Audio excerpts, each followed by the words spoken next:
Hi. A serious handicap for Jehovah's Witnesses who have problems or struggles or guilt is the lack of depth to the friendships they have among other Jehovah's Witnesses. When all is well and you're complying to the Watchtower duties, you might not be aware of this. I would say that was my experience. It wasn't until I actually had a problem, some difficulties, that I discovered that I didn't feel I could go and talk to anyone or tell them my concerns over David, over his doubts, over the things I was discovering in the Watchtower's history. So, when you do have a serious difficulty, who are you supposed to go to and talk to them and get the help and encouragement and support that you need, the counsel you need? For witnesses, the elders in their congregation may not be their close friends, their personal friends. In that case, your rank and file witness would be the one you would supposedly turn to.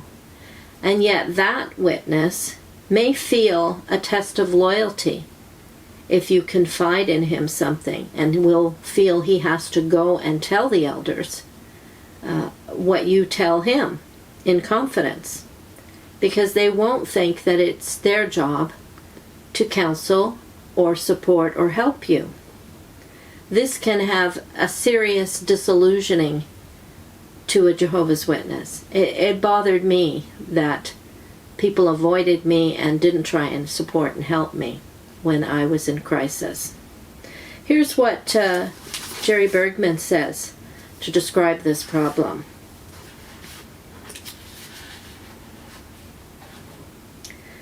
Partially out of fear of being disfellowshipped or of social disapproval, and partially because of their disappointing experiences, they learn in time that one often cannot be fully honest with fellow witnesses.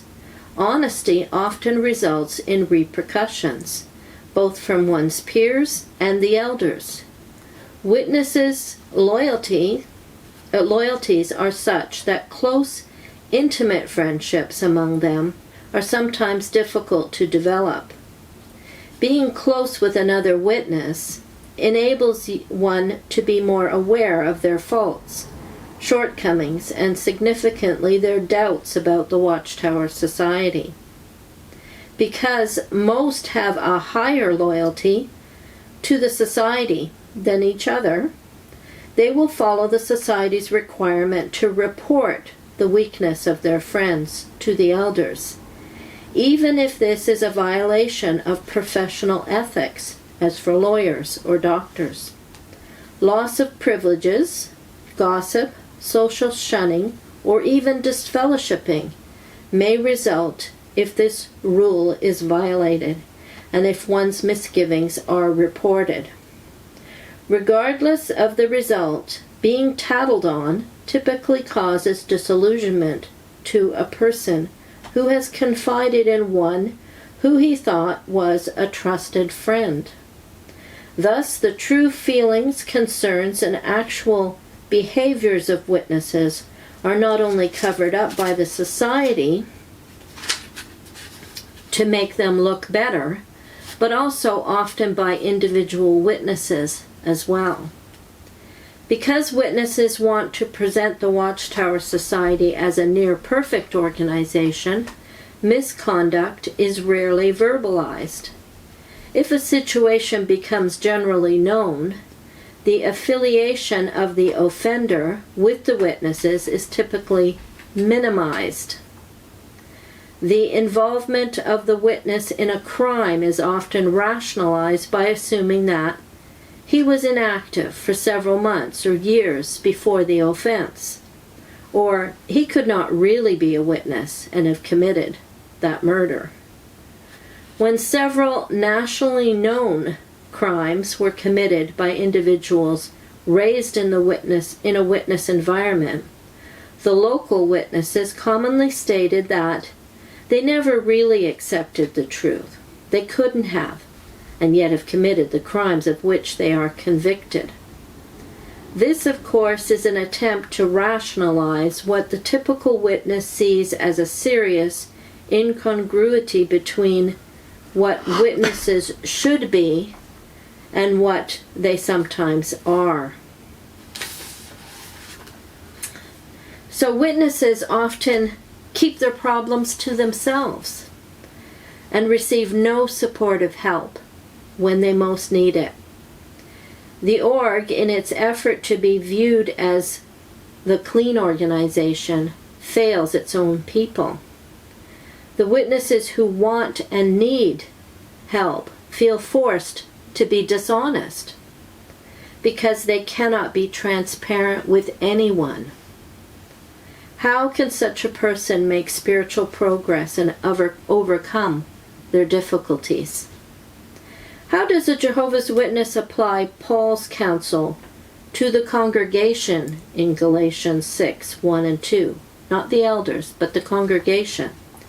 In Galatians 6, 1 and 2, Paul says, "Brethren, if a man is overtaken in any trespass or sin, you who are spiritual, restore such a one in a spirit of gentleness, considering yourself, lest you also be tempted.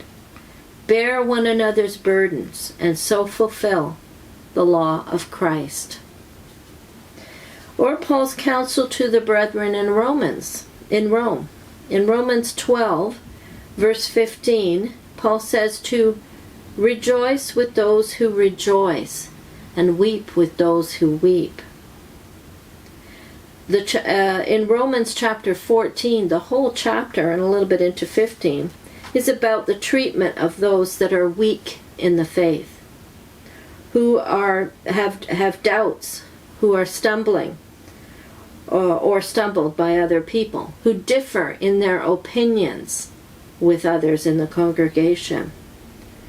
He suggests that the strong are to help the weak, bear their burdens, and strengthen them. I'm going to link two videos. One was a discussion of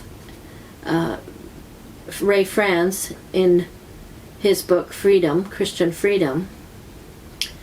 It was entitled Jehovah's Witness Friendships Can't Survive Org Loyalty Test, Presumption of Guilt. And the second one was based on a reading from C.S. Lewis about friendship in his book The Four Loves. This was about philia love. Jonathan, unlike Jehovah's Witnesses, was more loyal to God and his friend David than God's org, his father, the king of Israel.